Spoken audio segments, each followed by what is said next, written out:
Mark Palaciano.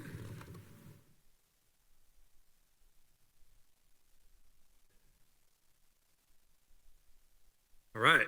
Hey, Frisco, former T-Mobile employee P12434408 turned whistleblower is back to read one of my stories.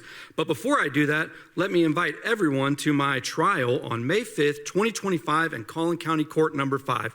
You'll be able to watch the Collin County DA's office lie to try and prosecute me on behalf of T-Mobile and T-Mobile President John Fryer, the liar. My case is more about the First Amendment than anything else because I never would have texted T-Mobile executives if I wasn't censored on every social media platform for being a whistleblower. In January and February of 2024, I was going viral on Elon's X. I gained 7,500 new followers, 15 million impressions, and I started making money through X's monetization program. And then they locked me down in March when I experienced a 99% decrease in my impressions and my new follower growth.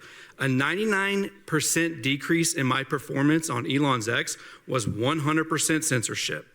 Now let me read my story. So I've exposed my case that's against me on my website. Here's my story. Texas is prosecuting the T-Mobile whistleblower. Collin County is proving fascism has taken over Texas. I should have known the Collin County District Attorney wouldn't care about me doing the right thing because every other elected official I've reached out to doesn't care about helping a whistleblower exposing how America is being destroyed from within. Me exposing T-Mobile as the World Economic Forum exposes truth that nobody is supposed to know, which is why I've been censored on every social media platform I've used, and also why T-Mobile got my TikTok banned one day after my first court date.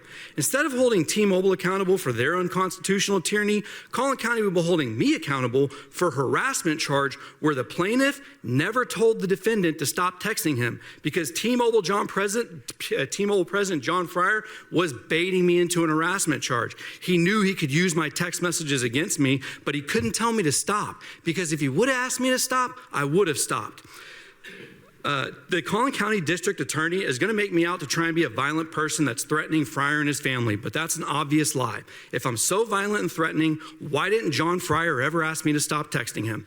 Why did I already issue an apology for texting T-Mobile executives back in December? Why isn't there any violence in my history?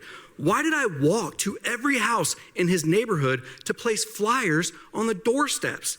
And why did I take this picture in front of his house and post a video the same day? I'm wearing a shirt with in this picture, I'm wearing a shirt with American flags and a Texas flag because I really believed in our state and country at the time. But unfortunately, I've learned our state and country is not the same that I grew up in. Anyway, I'm not a violent person, but John Fryer finds my free speech threatening, so he has to defend himself in the only way possible, by making me a violent threat.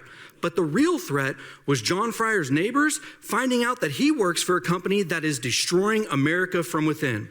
Truth is not defamation. The flyer I put on every doorstep in John Fryer's neighborhood doesn't even mention his name. It mentions unconstitutional tyranny from T-Mobile. I don't regret my actions. I regret some of my text messages because I was pissed off, but I know my intent is speaking up as a whistleblower, and every American should be pissed off about me being censored. My story single-handedly proves the United States of America has been taken over by outside influence. I've reached out to every resource that should be helping me, and I can't get anyone to help me because my story exposes too much truth. Whistleblowers are not allowed to blow the whistle unless they're approved to blow the whistle, which is not how whistleblowing is supposed to work. I'm now advocating for whistleblowers to keep their mouths shut because I've learned it's only going to hurt them. My emails to Collin County elected officials. I'm not sure there's another example of a whistleblower being bullied by the system and being transparent by showing every communication. This last email is what pissed off the Collin County DA. So now they'll prove me right by coming after me with everything they got. In the story, there's a screenshot of the email. Here's every other email in this thread because every email that I've sent, I've put a story on my website. My first email was to Collin County. My second email was to Ken Paxton and Greg Abbott. My third email was to Pam Bondi and President Trump. My fourth, fifth, and sixth email was replying to Collin County. I purposely reached out to every elected official that should be helping me, and not a single one will acknowledge me and my story because my story exposes the entire system.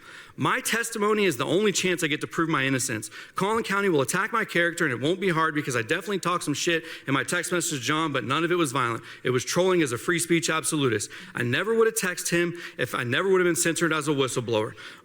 There's a text message, a screenshot of where John actually texted me after he filed the police report.